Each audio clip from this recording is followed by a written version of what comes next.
And here I just mowed yesterday, and this is the time of the year where I start to get things usually mowed and plowed. I try not to do it before the 1st of March because the weather around here on the coast in Point Reyes can be variable, very variable. And if I start too early, then I can have other issues like changing in the weather pattern later on, like in February or March, and have a big deluge and then lose a lot of topsoil. I've never had that really happen, but I almost had it happen. So I try to be careful. But this will get tilled up. I added gypsum to this area last year to kind of counteract some low pH, well, not so much low pH, but aluminum in the soil, and some issues around sulfur, and trying to get the sulfur to be more available to the plants using the gypsum. So we're hopefully that'll work again, and increasing the pH really has helped. And then here we have our cabbage, and the cabbage this year is just outstanding. I just never had a better cabbage year, and I think part of it is just because I did a lot of soil management earlier on to help with the good yields and everything, healthy plants. Now the question is, what we're gonna do with all the cabbage. I mean, we could sell it, but I don't want to sell it for the lowest price ever, since it's kind of a storage crop, and we didn't grow a lot of it.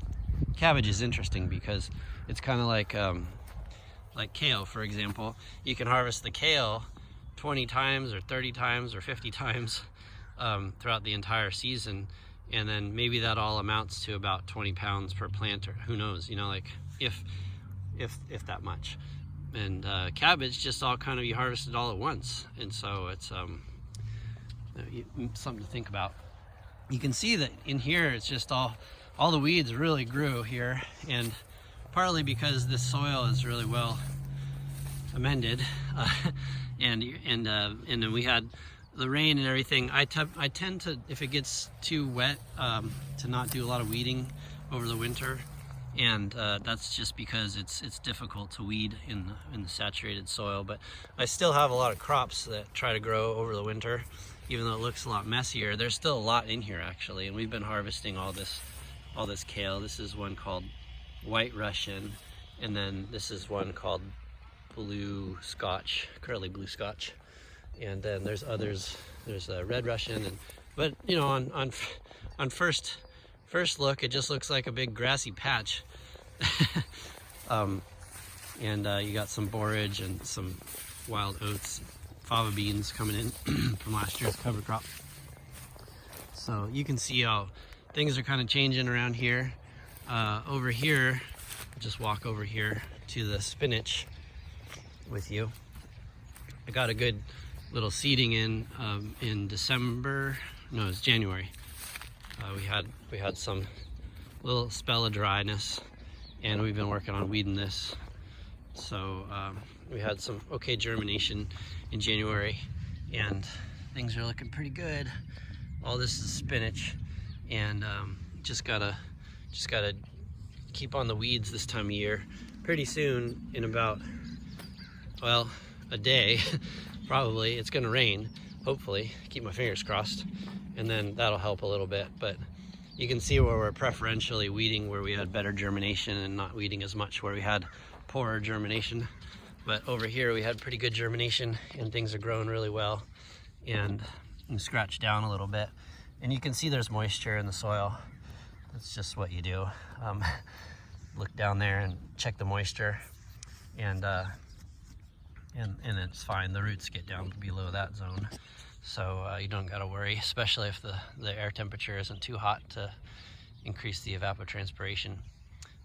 So this spinach is coming along really well, and then we'll have this spinach probably we'll be harvesting it anyway for about a month, or maybe more if we're lucky, if the weather doesn't get too warm. This is all very, very weedy area of cauliflower that we planted, and we might not get a very good harvest there. Same with this kale, but we can still weed this kale. This isn't too far gone by any means. This is really easy to actually manage the kale here. So we'll probably take care of that soon, maybe next week. Get all this kale weeded, and then it'll be ready to go in about a month or less, more like 2 weeks.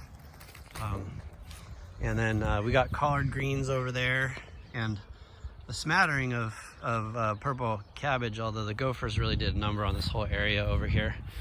I just mowed down all this fennel that we had, get ready to plant onions, and after the fennel. And then this crazy area over here where I had a lot of lettuce that I planted back in December, and it did really well, but it's just too hard to weed right now because of the rain that we had in January and maybe a little bit in February.